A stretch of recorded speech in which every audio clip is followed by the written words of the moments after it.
Okadi here. Today we are going to be going over like one of my favorite builds that we made this league so far. This is a Mana Righteous Fire Hierophant.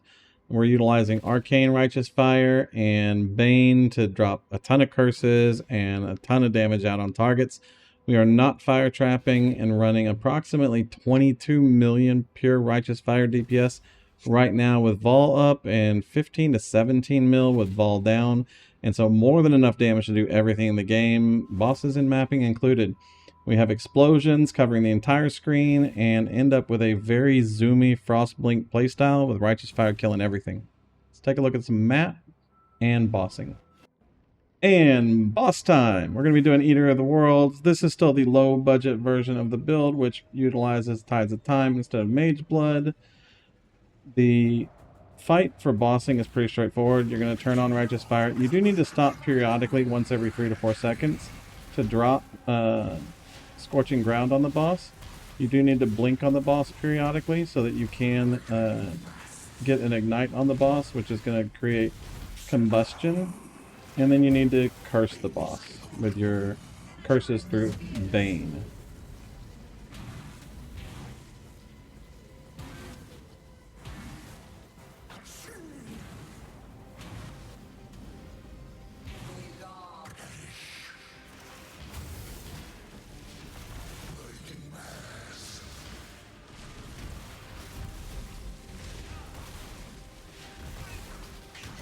And boss dead. Let's take a look at some mapping. So, for mapping on this build, it is Righteous Fire, and so there are a few mods you need to look for. Minus to all max res is not a good mod. You can't run that mod. Other mods would be no regen and less recovery, and Ellie Reflect simply because we frost blink around. Although you could skill away from elemental damage on frost blink, but that is part of our build. So the 4 mods we would avoid would be no regen, less recovery, Ellie Reflect, and less max res. Now this one is just increased damage. Unique boss does some stuff and they're possessed. We're just running this on like a rare T17 farm map, which means that everything is designed to put as much pack size and as much monsters in the map as possible, just to get an idea of what the build does. As far as mapping goes, really, you're going to zone in, and you're going to turn on Righteous Fire, and you're just going to go. And for the most part, everything just dies. Right now, our source of explosions is Arcane of Kulamak because we are on the budget version of the build. On the budget version of the build, we are also using a Tides of Time with some increased recovery flasks. We have to have 1 flask missing because we do need Trader to make sure we have uptime on all of our flasks. In a higher budget version of the build, we would be replacing Purity of Flames with Zealotry, running a Foulborn Witchbane for additional explosions, a Mage Blood, a DPS Jewel, and some Mage Blood style flasks with a Cinder Swallow for extra damage. Now, you could include the Cinder Swallow in here, just be aware that your flask would not have, your 3 primary resistance flasks would not have 100% uptime without it. On that note, you also, on the low budget version of the build, do not want to run reduced flask charges gained. You could, but there could be times where if there's no monsters to kill, you're going to run out of flask charges and your flask will drop off. And then you'll dive into a pack of mobs without max res, and that can be messy stuff. As you can see, build plays very well. Damage on this version is between 5 and 8 million DPS depending on your gear and depending on what you're fighting. As far as bossing goes, they all just melt. Everything melts. Very fun, very straightforward, and fairly simple to play, even if it is a little bit more difficult to gear. Now let's go over the POB. So we've got this POB broken up into 2 sections. It'll be a mid-budget POB, and then the current in-game character that I'm playing for the build. If the build is really popular, people get up to my investment on it and they want to go further, we will provide updates for it, but I think mid-budget is the lowest budget I would start out with the build on, although I may update this later for a very, very low budget version of the build. So we're going to talk about items first. First thing we want to look at is the Cane of Kulamak. This is a unique item, and so there are going to be a limited number of these available. what I recommend that you search for on your Cane of Kulamak is going to be, ideally, first is Spell Damage Arcane Surge. Spell Damage Arcane Surge is a huge bonus for us because it opens up a link on our Righteous Fire so that we don't have to run Arcane Surge for the damage bonus that it provides. So we essentially get a 7 link out of it and 100 and something % spell damage. And so the Arcane Surge is very, very, very strong for us. Now, in addition to that Arcane Surge, you're going to want either spell damage or fire damage. And so whenever you're searching for these, you'll just be looking for ideally Arcane Surge, and then with spell damage or fire damage on it. Now, the second most important thing on the Cane of Kulamak is going to be Fire.multi.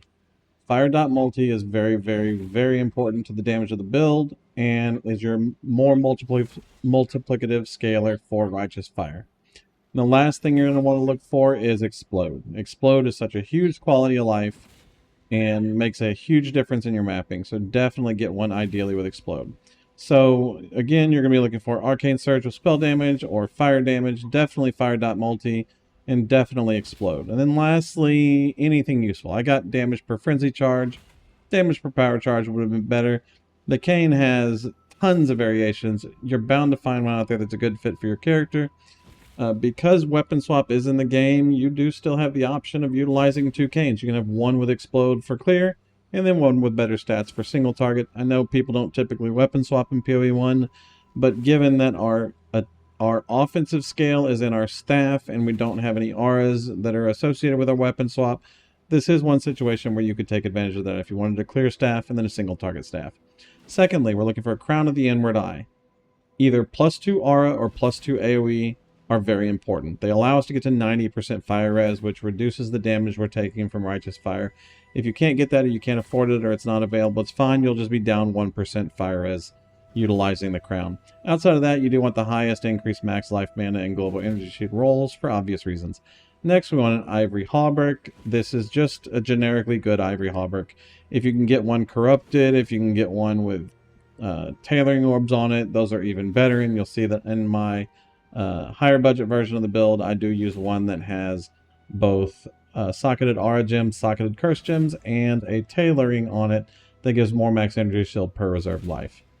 Next, we want gloves. We want ES gloves with intelligence, max mana, a lightning res, or any elemental res you can convert it to lightning, chaos res, and then as much energy shield as you can afford.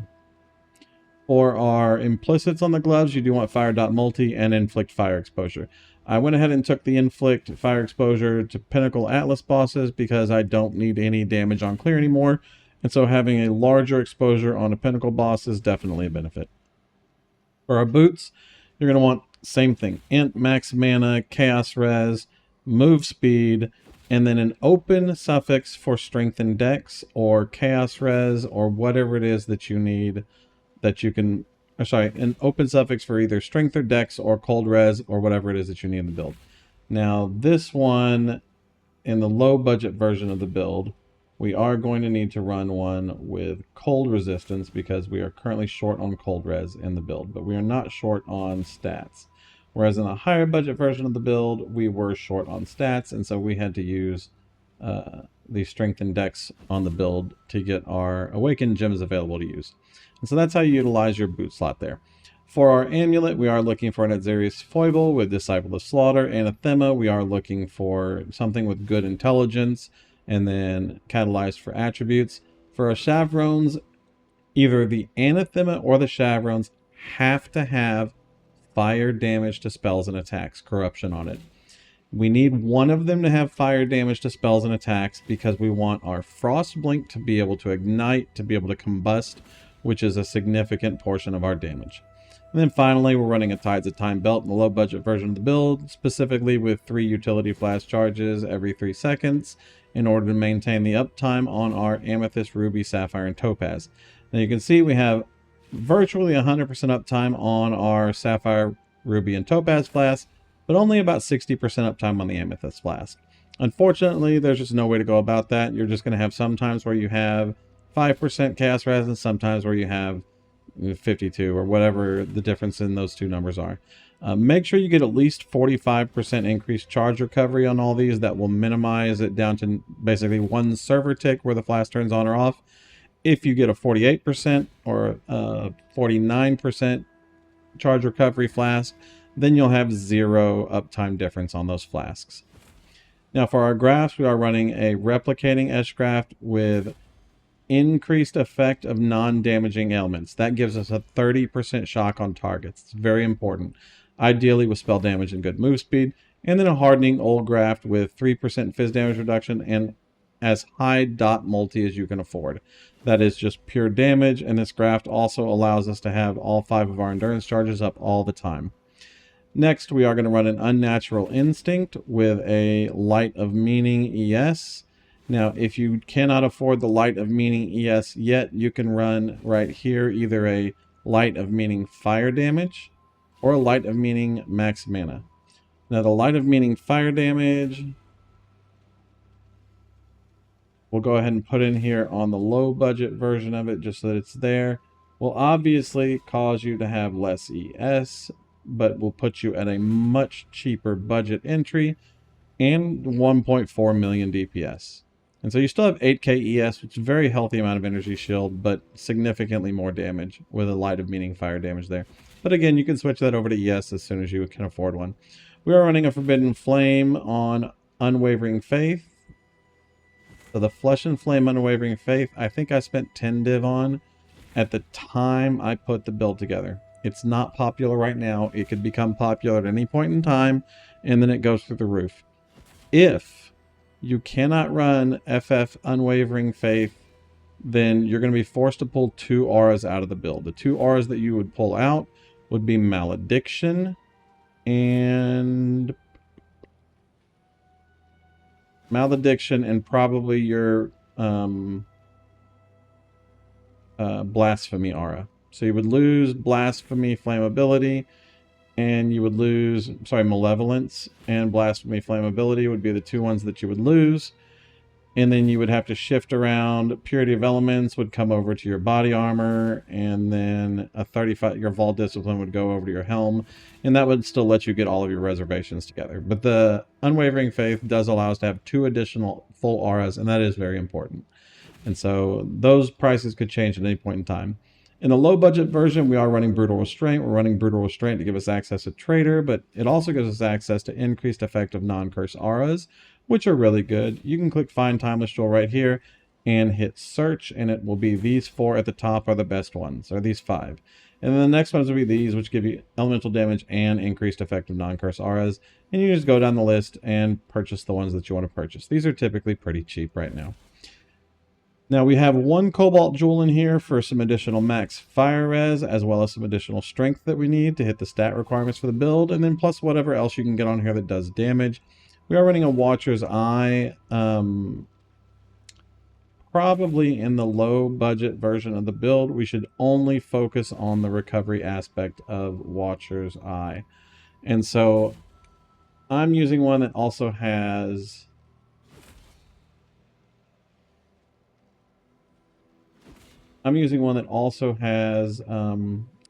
dot multi while affected by Malevolence.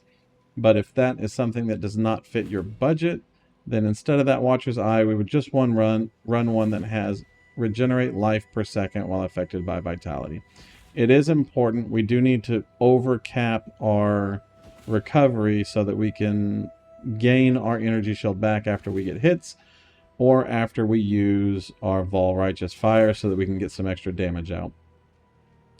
Now, the Healthy Mind is the last jewel here. This is just the most increased max mana that you can get on the Healthy Mind. It's just a very good source of maximum mana. This jewel is worth 1,020 mana. So this is also very important to your build. And that's how we're going to set all the items up. Now, for our skills, we are running Vol Righteous Fire of Arcane Devotion with Swift Affliction, Burning Damage, Elemental Focus, Efficacy, and Less Duration. These can all be replaced with Awakened versions, and you can replace Less Duration with Awakened Increased Area of Effect if you want larger area of effect, or you can replace Less Duration with Conk Effect if you want a smaller but stronger Righteous Fire. Now, I do want to point out, we are running Vol Righteous Fire. Our pure only Righteous Fire DPS in the low budget version, about 6 million DPS. With Vol active, we go up to about 9.6 million DPS. Now, this is only active for approximately 4 seconds, and so we don't have any increased duration on that. So this is what you use to burn bosses down faster, especially while you're mapping and you've got extra Vol souls sitting around. But do not hit Vol Righteous Fire unless you also currently have active Vol Discipline. When you sacrifice your life to Vol Righteous Fire, you'll lose 60% of your total energy shield in life, which puts you down to about 30% ES. If you have Vol Discipline active, your recharge will currently be active and you'll regenerate that incredibly quickly. If you don't, you'll probably go splat because something's going to hit you and then you'll die. And so make sure you do Vol Discipline first and then immediately Vol Righteous Fire, and that's how you utilize that combo. For our next links, we've got Bane with Punishment, Weakness, and Enfeeble. If you are running no Unwavering Faith, then you would obviously lose Enfeeble right here, and Flammability would come in. Basically what this is Bane is a area of effect spell that applies all the curses linked to it. It does a little bit of damage. Like Bane on this build does 110k damage. But more specifically, it applies all 3 curses immediately at a very, very high cast rate. And so this is spammable as you're moving around so that you can quickly apply all your curses to large groups of enemies. So very, very helpful. For our auras in our helmet, we are Arrogancing, Purity of Fire with a 3 Enlighten and a Purity of Elements. For our body armor, we are Malevolence, Blasphemy, Flammability, Vol Discipline, Vitality, and a 3 Enlighten again. For mobility, running Frost Blink of Wintry Blast with faster casting and Spell Echo, and then Combustion to allow us to do a minus 10% fire penalty to enemies. And that's how we're going to scale all of our damage. And so we have Combustion here, we have Curses here, and then a very high link on Arcane Righteous Fire, utilizing both regular Righteous Fire and Vol Righteous Fire. Now for our passive tree, this is all pretty straightforward. We're going to start down here. We're going to take Retribution as we need it for stats. We're going to take Might and Agility as we need it for stats, and Alacrity over here as we need for stats. We are going to be utilizing Unnatural Instinct here, sacrificing the Regen nodes so that we get all 3 mana nodes, and then Light of Meaning over here so that we can take advantage of all the overlap and the increases from the Light of Meaning. We are a Pain Attunement build because we are unreserved to below low life, and we use a lot of curses, so Steeped in Profane becomes very important. Now, if you feel like you want to run more crit maps and not regex those away, you can take reduced extra damage from critical strikes by cursed enemies right here. If you are blaspheming out a curse, this is a very solid defensive option for that right there. And you'll notice we are taking mana here, mana here, mana here, mana here, mana here, because we are a mana stacker. Mana is very important to us. We're also taking ES here, ES here, ES here, because Energy Shield is our primary defense. You do need to make sure that you have a significant portion of unreserved mana, because we are not coruscating Elixir on here, and so all of our chaos damage is going to be taken from mana before life. Now, we don't spend hardly any mana as we're running around, usually 500 to 1,000 every 8 seconds at our highest expenditure of mana, but we have a tremendous amount of mana regen, we have a tremendous amount of mana recovery, so that's usually not a problem. We are actually not regenerating mana from Chavrons, but we're getting a ton of mana on kill, and so the loss of chaos damage to the build so far has not presented any issues for me. Now, in the event that you are struggling with chaos damage coming in, I would recommend replacing Chavrons with a different ring and getting more mana, possibly more unreserved mana, and utilizing mana regen. Insofar, I haven't had any issues with it. You can also take damage recoup mana on your tree as well. We have many mana nodes available for that, for the damage taken recouped as mana. Now, up here, we go to Breath of Flames for damage. These life nodes are being converted to mana via Healthy Mind. We do get a Cluster Jewel with Smoking Remains, Prismatic Heart, and Widespread Destruction, so that we can utilize the Forbidden Flame, Forbidden Flesh. We get more damage from Holy Fire over here, Reservation from Sovereignty, a lot of damage from Arcane Capacitor. Now, we don't spend 1,000 mana recently very often, But if you're spamming your Frostblink and you're spamming your curses, typically 500 to 800. So this is still a huge bonus to us right here. And then, of course, all the increased effect of Arcane Surge with Arcane Surge from our Ascendancy node over here. And then finally, in the lower budget version, we do have Trader. Now, the high budget version of the tree, not much difference. Just small changes to the tree. And most of it, again, is going to be the gear changes on the character itself. For our Ascendancy nodes, we are taking Arcane Blessing. We're using Frostblink to hit a target to gain Arcane Surge and Combust. We're taking Conviction of Power for minimum endurance charges and power charges and an additional maximum power charge. And then we're taking an additional maximum endurance charge here that our Graft is going to be giving us while we're walking around because we're always on low life. Divine Guidance for Transfiguration of Mind and increased mana. And then finally, Sanctuary of Thought for 20% of our max mana as max energy shield and big area of effect, which is very, very strong for the build. Now, if you have any questions over anything, drop a comment down below. Come by YouTube, ask. I'm happy to help. There is very little crafting on this build. Most of this is buying the right uniques and get everything set up together. The gloves and the boots you can craft. I would recommend getting Fractured Chaos Resistance and then probably Int Essence spamming until you get max mana and some other defensive stat on the prefix. But these are also all going to be readily available for you to purchase. Different quality of these are probably going to be a lot cheaper than they are to craft. Thank y'all very much for watching. Y'all have a wonderful day. Peace.